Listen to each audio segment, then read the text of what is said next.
नमस्कार दोस्तों, मैं ललित सोनी दृष्टि आईएएस की news on map India series में आपका स्वागत करता हूं। आज के इस वीडियो में हम लोग भारत से जुड़ी हुई कुछ लोकेशंस के बारे में बात करेंगे जो कि पिछले हफ्ते चर्चा में रही है और आपके एग्जाम के लिए इंपॉर्टेंट हो सकती है। तो चलिए स्टार्ट करते हैं सवालों के माध्यम से हम लोग इस डिस्कशन को।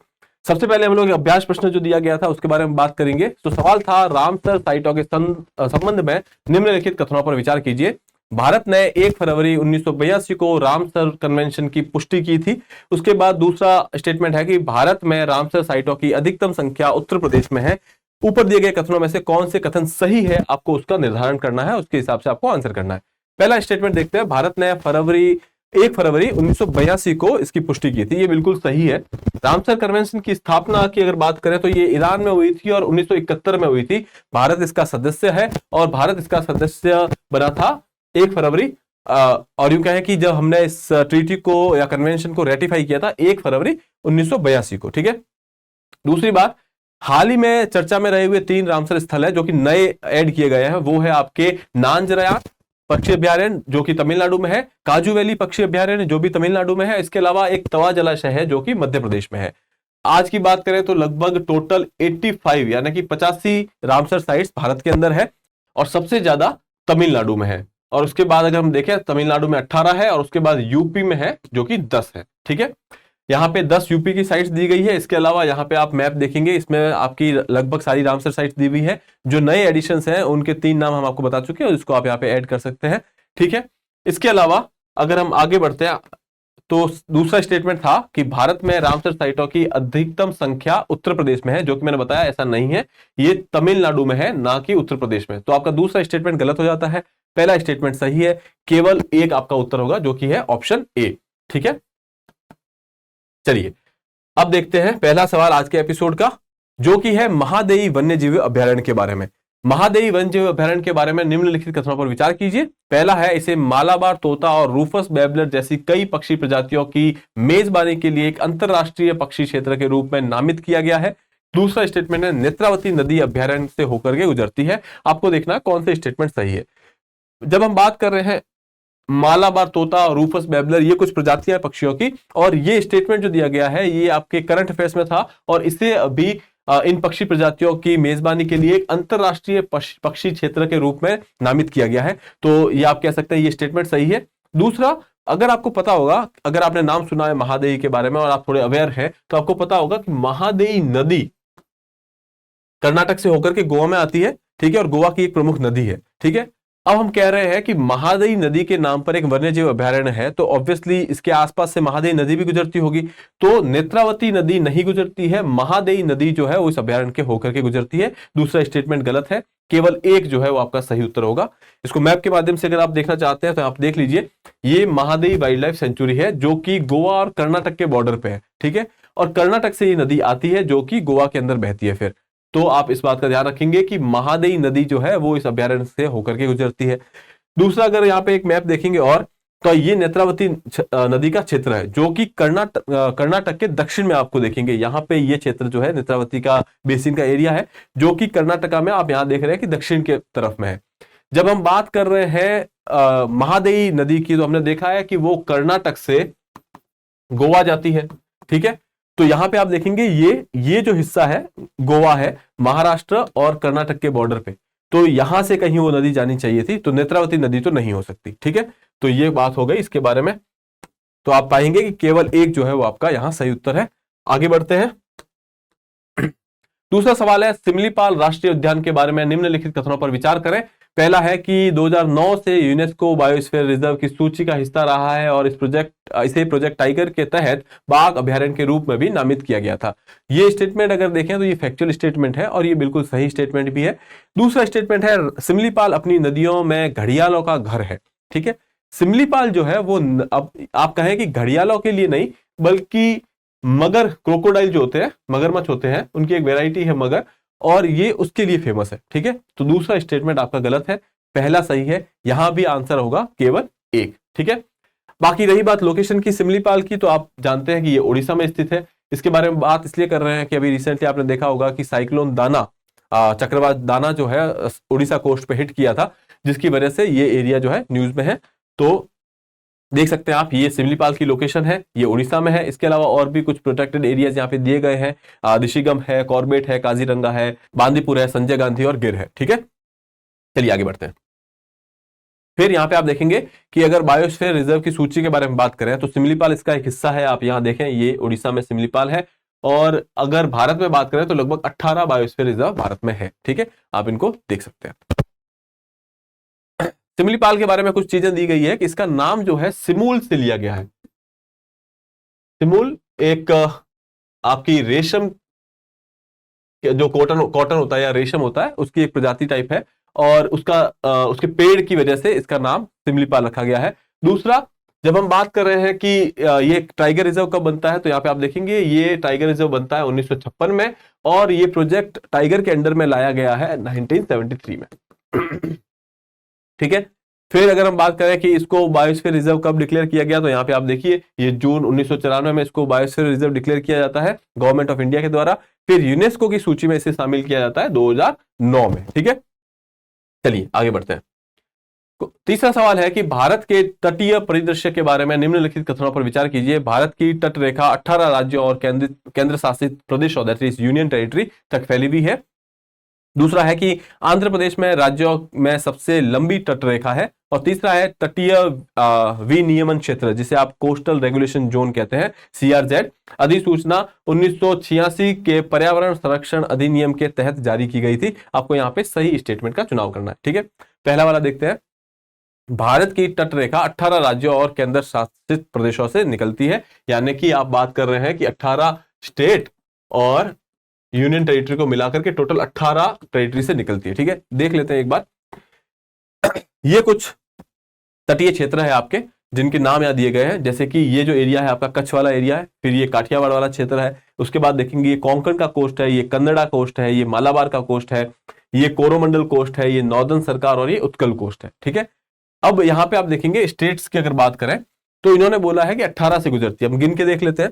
पहला आपका गुजरात, गुजरात के साथ साथ यहाँ पे दमन एंड दीव एक यूनियन टेरिटरी भी है। ठीक है, दूसरा। तीसरा आपका हो गया महाराष्ट्र, चौथा है गोवा, पांचवा कर्नाटक, छठा आपका केरला, यहाँ पे लक्षद्वीप समूह भी है तो आप कहेंगे ये 7वां है। ठीक है, उसके बाद तमिलनाडु 8वां हो गया, पौंडीचेरी या पुदुचेरी आपका 9वां है, आंध्र प्रदेश 10वां है, उड़ीसा 11वां है, वेस्ट बंगाल 12वां है और यहाँ पे अंडमान एंड निकोबार है जो कि 13वां। तो यहाँ पे आप देख पाएंगे कि 13 स्टेट और यूनियन टेरिटरी है, ना कि 18। ठीक है, तो पहला स्टेटमेंट आपका गलत हो जाता है। ठीक है, तो ये स्टेटमेंट आपका हो गया गलत। दूसरा है आंध्र प्रदेश जो है इन राज्यों में सबसे ज्यादा तटरेखा रखता है, ये भी गलत है क्योंकि सबसे ज्यादा तटरेखा जो है वो गुजरात की है, ना कि आंध्र प्रदेश की। ठीक है, तो यहाँ पे आप देखिए इस फोटो में आप क्लियरली देख पाएंगे कि ये गुजरात का कोस्ट है जो कि काफी लंबा है, ये अंदर जाकर के वापस बाहर आता है, इसकी वजह से आंध्र प्रदेश का कोस्ट आपको दिखेगा कि लंबा है, लेकिन ये गुजरात का कोस्ट है जो सबसे ज्यादा एरिया कवर करता है। ठीक है, तो स्टेटमेंट दूसरा भी आपका गलत हो जाता है। तीसरा है कि जब हम कोस्टल रेगुलेशन जोन की बात करते हैं तो उनको आपका जो पर्यावरण संरक्षण अधिनियम 1986 है उसके तहत इनको जारी किया जाता है, ये बिल्कुल सही बात है। ठीक है, आप यहाँ पे देख सकते हैं कि कोस्टल रेगुलेशन जोन को है यहाँ पे इन्वायरमेंट प्रोटेक्शन एक्ट 1986 के तहत जारी किया जाता है और ministry of environment forest and climate change जो होती है वो इसको डिक्लेयर करती है। ठीक है, तो अगर आप देखेंगे कि तीसरा स्टेटमेंट ही सही है, बाकी दोनों स्टेटमेंट गलत है, ऑप्शन ए जो है आपका यहाँ सही उत्तर होगा। ठीक है, अगला सवाल देख लेते हैं, question number 4। Bandhavgarh tiger reserve के संबंध में निम्नलिखित पंक्तियों पर विचार कीजिए।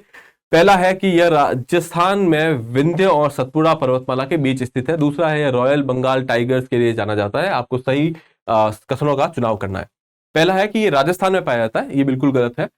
मध्य प्रदेश में, MP में बांधवगढ़ टाइगर रिजर्व है। ठीक है, और ये बात सही है कि ये विंध्या और सतपुड़ा पर्वतमालाओं के बीच में है। ठीक है, दूसरा है कि ये रॉयल बंगाल टाइगर्स के लिए जाना जाता है, ये बात बिल्कुल सही है। केवल 2 आपका उत्तर होगा, ऑप्शन बी। ठीक है, बांधवगढ़ चर्चा में इसलिए था कि आपने सुना होगा कोदो बाजरा की एक वैरायटी या मिलेट कह दें आप, कोडो मिलेट जो है इन एलिफेंट्स ने खा लिए थे। बांधवगढ़ टाइगर रिजर्व के अंदर एक हाथियों का समूह था, 13 हाथी थे उसमें, उनमें से 10 ने यहाँ पे ये कोदो बाजरा खा लिया, उसकी वजह से उनकी मृत्यु हो गई, क्योंकि कोदो में फंगाई इन्फेक्शन था। फंगस इन्फेक्शन की वजह से यहाँ पे माइकोटॉक्सिन रिलीज होते हैं, जिनमें से एक बहुत प्रोमिनेंट है सीपीए, और जो कि आपके शरीर के अंदर जो ऑर्गन्स होते हैं उनको खराब कर देता है, और उसकी वजह से इनकी मृत्यु हो गई थी। तो इसकी वजह से बांधवगढ़ जो है चर्चा में था। यहाँ पे आप देखेंगे ये बांधवगढ़ एरिया है जो कि मध्य प्रदेश में है, ना कि राजस्थान के अंदर। दूसरा ये जो है दो पर्वतमाला विंध्या और सतपुड़ा के बीच में स्थित है, ठीक है। रॉयल बंगाल टाइगर्स के बारे में यहाँ पे कुछ चीजें लिखी हुई है, अगर आप जानना चाहें तो यहाँ पे पढ़ सकते हैं। बंगाल टाइगर्स जो है भारत, बांग्लादेश, भूटान और नेपाल के गर्म और आर्द्र क्षेत्रों में पाए जाते हैं। मतलब कि ये एक तो वार्म और ह्यूमिड एरियाज के अंदर पाए जाते हैं, ठीक है। और ये जो एरिया है बांधवगढ़, वहां पे ये काफी बहुतायत में पाए जाते हैं, ठीक है। चलिए आगे बढ़ते हैं फिर। अगला सवाल है राष्ट्रीय एकता दिवस और स्टैच्यू ऑफ यूनिटी के बारे में निम्नलिखित कथनों पर विचार कीजिए। पहला है राष्ट्रीय एकता दिवस भारत को एकीकृत करने में सरदार वल्लभ भाई पटेल की भूमिका की याद दिलाता है और एकता, अखंडता और समावेशिता के मूल्यों को बढ़ावा देता है। ये बिल्कुल सही है, ये एक जनरल स्टेटमेंट है। दूसरा है 2018 में उद्घाटन की गई स्टैच्यू ऑफ यूनिटी दुनिया की सबसे ऊंची प्रतिमा है और यह गुजरात में सरदार सरोवर बांध के पास स्थित है, ठीक है। ये भी स्टेटमेंट जनरल है और बात कर रहा है कि ये सरदार सरोवर बांध के पास स्थित है, और जो कि बिल्कुल सही है, और ये नर्मदा नदी के ऊपर है, ठीक है।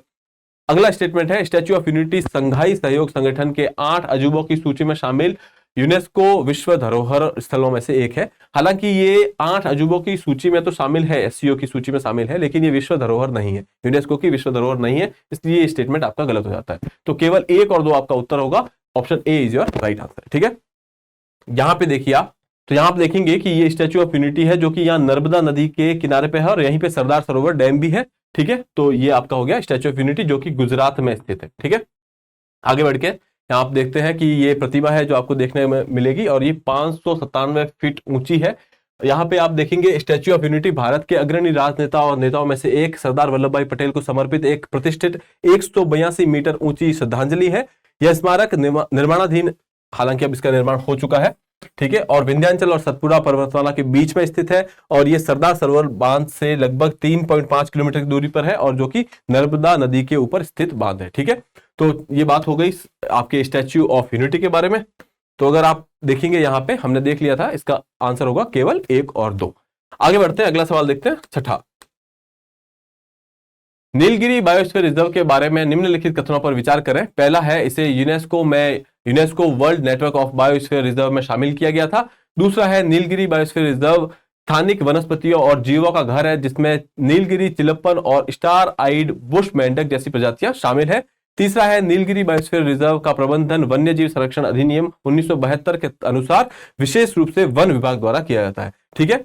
अगर हम लोग बात करें कि पहला आप देखेंगे कि 2000 में इसको यूनेस्को वर्ल्ड हेरिटेज नेटवर्क में बायोस्फीयर के तौर पे शामिल किया गया था, तो ये बिल्कुल सही है। दूसरा है नीलगिरी बायोस्फीयर रिजर्व स्थानिक वनस्पतियों का घर है, जिनमें नीलगिरी चिलप्पन और स्टार आइड बुश शामिल है, ये भी बिल्कुल सही है।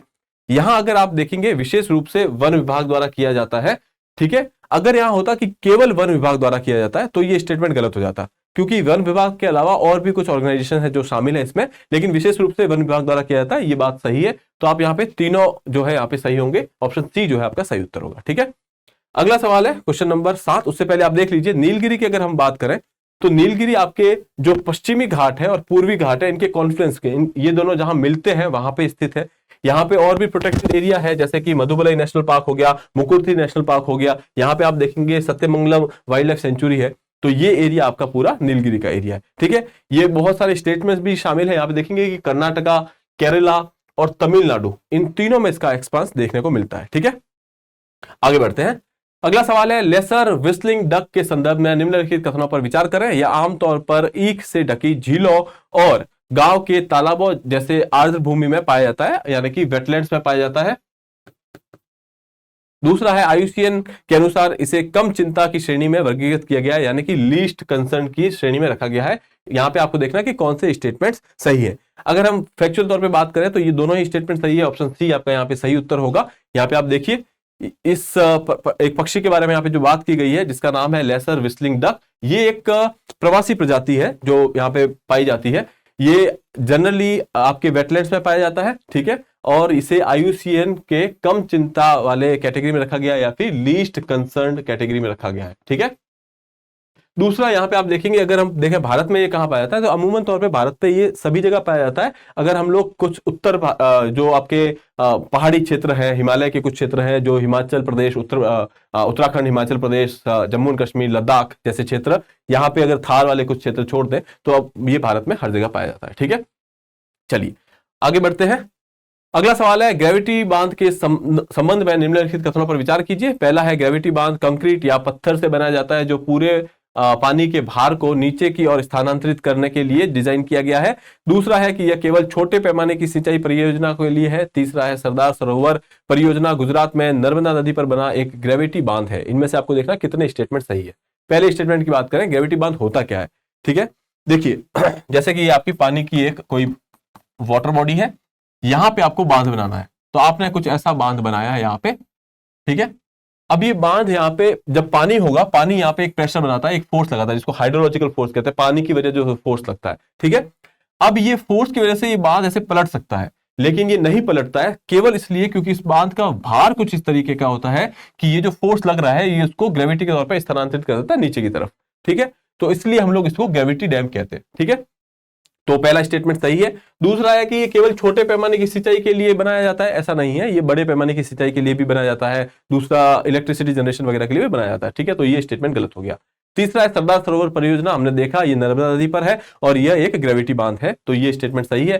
पहला और तीसरा सही है, दो स्टेटमेंट यहाँ पे आपके सही हो जाते हैं, जो ऑप्शन बी है वो आपका सही उत्तर होगा। ठीक है, यहाँ पे आप देख लीजिए सरदार सरोवर की बात हम कर चुके हैं, नर्मदा नदी पर स्थित है यहाँ पे, और यहाँ आप पाएंगे ये गुजरात में है। और इसके अलावा ये जो फोटोज दी गई है, ये आपका एक एम्बैंकमेंट बांध है जिसमें दोनों तरफ मिट्टी के एम्बैंकमेंट बनाए गए हैं। ये आपका ग्रेविटी बांध है जो कि कंक्रीट से और पत्थर से बनाया जाता है, और यहाँ पे आप देखेंगे ये कुछ इस तरीके से बना हुआ है और ये पूरा भार नीचे की तरफ स्थानांतरित करता है, और ये जो पानी का प्रेशर है उसकी वजह से ये बांध टूटता नहीं है, पलटता नहीं है, क्योंकि इसका भार कुछ इस तरीके का होता है कि ये सारा प्रेशर, सारा फोर्स जो है नीचे की तरफ स्थानांतरित कर देता है। ठीक है, चलिए तो आगे बढ़ते हैं।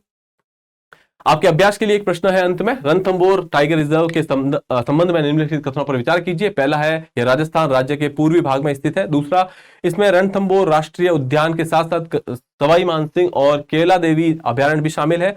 रणथंभौर किला, जिससे जंगलों का नाम पड़ा है, के बारे में कहा जाता है कि इसका इतिहास 1000 वर्षों से भी अधिक पुराना है। ठीक है, आपको यहाँ पे सही कथनों का चुनाव करना है, तो आप इस क्वेश्चन को अटेम्प्ट कीजिएगा और इसके साथ अपना आंसर कमेंट बॉक्स में मुझे भेज दीजिएगा। और इसके साथ मैं आपसे आगे चाहता हूँ, अगले एपिसोड में मिलूंगा, तब तक के लिए have a good day, thank you and please subscribe the channel. Dear viewers, अपने एग्जाम की तैयारी को और बेहतर करने के लिए हमारे चैनल को लाइक, शेयर और सब्सक्राइब करना न भूलें।